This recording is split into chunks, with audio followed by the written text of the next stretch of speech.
There are two types of people in this world: a stupid person and a wise person. Difference is, a stupid person will say you're lying even though he himself doesn't know the answer.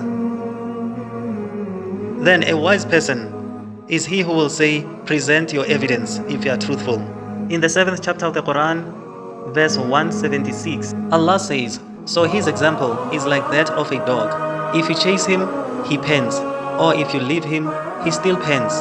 That is the example of people who deny our signs. Putting a spotlight on albinism, as it is still believed sangomas are still hunting down people living with albinism in search of their body parts to be used to make money and use them for healing purposes. With the most recent incident being the murder of a 13-year-old girl in Mpumalanga. Nomasondo Mazibuba from the Albinism Society of South Africa joins us now in studio to help us unpack this. Mama, welcome to Morning Love. It's great to have you. Thank you very much, and thank you to your viewers. We've continued to see several cases of people living with albinism being mutilated, being kidnapped, being murdered for muti purposes, for good luck and for supposed wealth. As a society, how do you measure the work that you've been doing to try and curb this issue?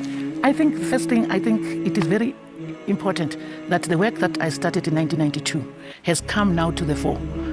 Let's concentrate on the myth that says people with albinism do not die, they disappear.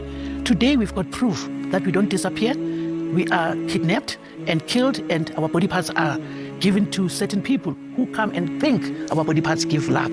I think the measurement that my work is now amplified by the fact that we've got perpetrators. We are looking into the case, and they themselves, the people who are traditional healers, are divided, because some of them say we don't do it, and yet we've got proof of a person who have killed a 13-year-old, and this person has proven and took us to the grave. Because if the perpetrator did not lead us to get the body parts and lead us to say who are the people who bought, we would say Kabsile disappeared. But in this case, we have seen that even our homes are not safe now, because the perpetrator came during the night and when everybody was sleeping, and when you are at home, we have locked all doors.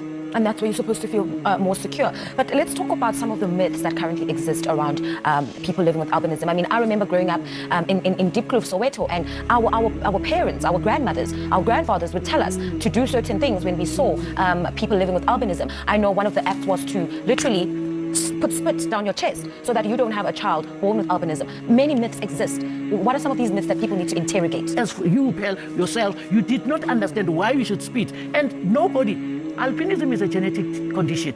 Whether you spit, whether you don't spit, if you've got the gene, you will have a child with albinism. And now we're changing the mindset of the people not to believe that the spitting has power. But we know that it's genetic, and two parents should have the gene. It's not an issue of a woman. Men should also understand that they themselves are carriers of the gene. That is the gene that gives the albinism condition. Thank you very much for actually making that clear. Now, we look at all these murders that have taken place. I mean, the story of Kapsile and many others, completely heartbreaking. Parents are living in fear. They fear for their children's lives. And there are demonic forces, whether you call evil spirits or demons. They're very, very prevalent in the world, and the answer is yes, they can implant thoughts in your mind, all right? In the 2nd chapter of the Quran, verse 18, Allah says, deaf, dumb and blind, so they will not return to the right path. Some people, whether you want them or you do not want them, they are still deaf, dumb and blind. They see but they do not see. They hear but they do not hear. They can talk but they are busy, they are talking nonsense. Sangomas are an abomination that is taking over the Christian world today. They are the ones whom you are calling prophets today. They are running the show. And if you are still advocating for sangomas, 12 apostles, Zion, ZCCs, and the likes, then you don't know who Jesus was. You're not his follower. You're not the follower of Jesus. You're not the follower of God. You are the follower of Satan and his minions.